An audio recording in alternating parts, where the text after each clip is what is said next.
In Age of Mythology Retold, we dive into the world of gods, semi-historical figures, mythical beasts and myths. We turn up the fantasy dial and delve into the realms of Greek, Norse, Roman and Egyptian mythology.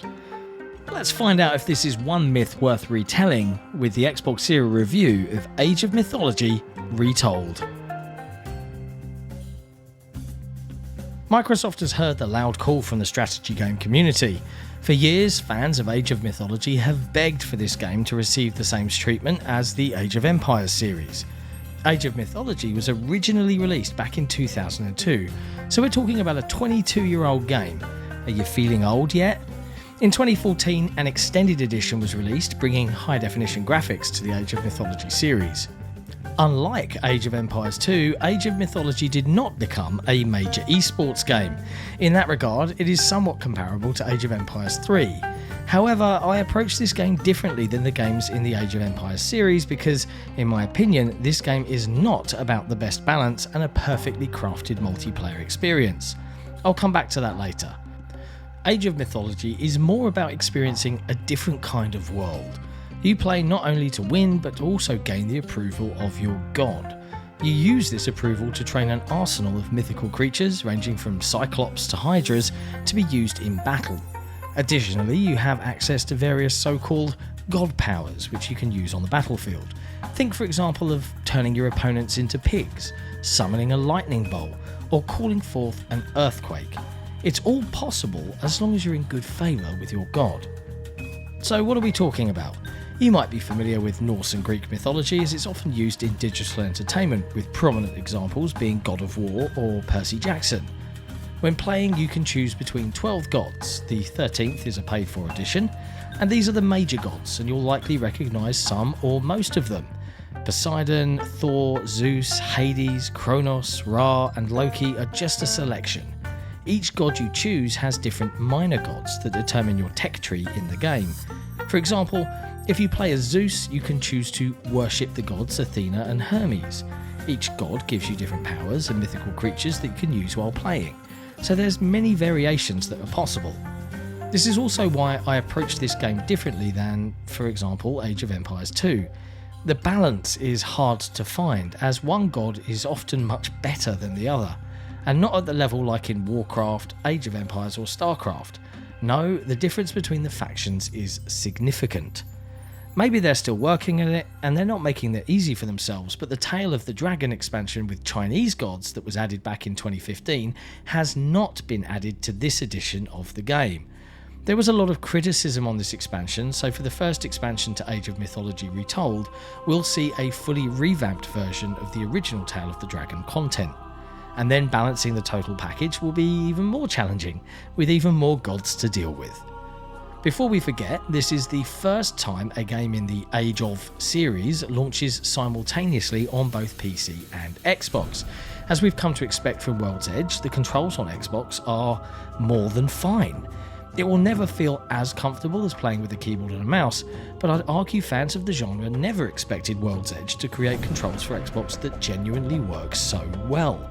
To this day, I am still impressed with what they've been able to do. So if you want to play on Xbox with a controller, then you're good to go. Graphically, the update is impressive. The difference between the extended edition and this retold version is quite significant. Yet World's Edge, Forgotten Empires and the other developers have managed to retain the soul of the game. We know all too well that such things can and do go wrong. Warcraft 3 Reforged.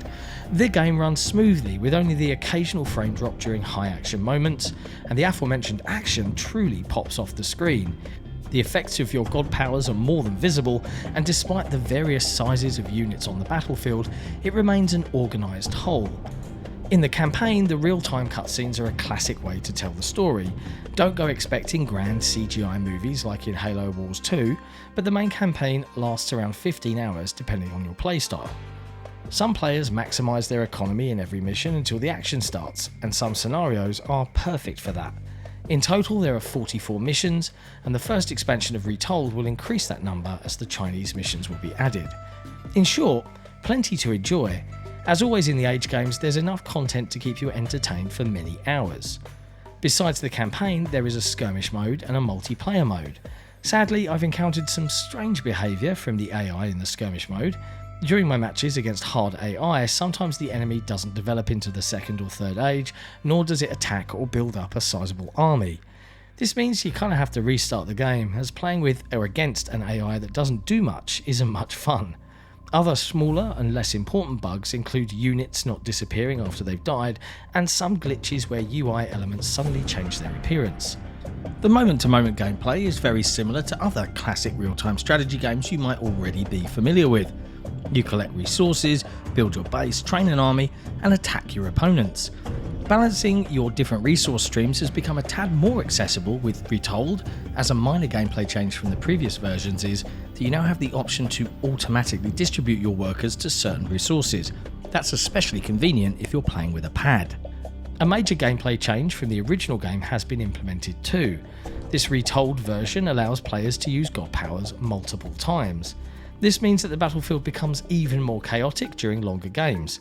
It also means players will have to choose between using their god powers and training mythical creatures. Both of these actions cost approval that you can mine at the temples by praying. Yes, apparently that's how religion actually works. The player who prays the hardest will have the most approval from their gods, and as we know, Greek and Roman gods can be callous and cruel. Overall, the game offers a very polished package, and I've had many hours of fun whilst writing this review. While I've played the skirmish modes and the campaign mode extensively, I haven't yet tested the multiplayer mode during my review, so bear that in mind. The developers have once again done a wonderful job of bringing one of the classic and legendary games from history to the present day. Are you interested in a strategy game with a twist? Are you tired of the human and historical conflicts exhibited in Age of Empires and the like? Then take a look at the mythical world of Age of Mythology Retold. I don't think you'll be disappointed. If they can fix some of the AI problems and balance issues in future patches, Age of Mythology can truly stand among its peers. It might even become the true fan favourite it was always destined to be. Maybe we should ask the gods for their favour and start praying. Prostagma. Thanks for watching. If you enjoyed this video review, be sure to hit like, hit subscribe, and why not ring that notification bell so we can let you know when we've got some fresh content. And if you really love what we do, head over to patreon.com/XboxEra where you can support us directly. See you next time.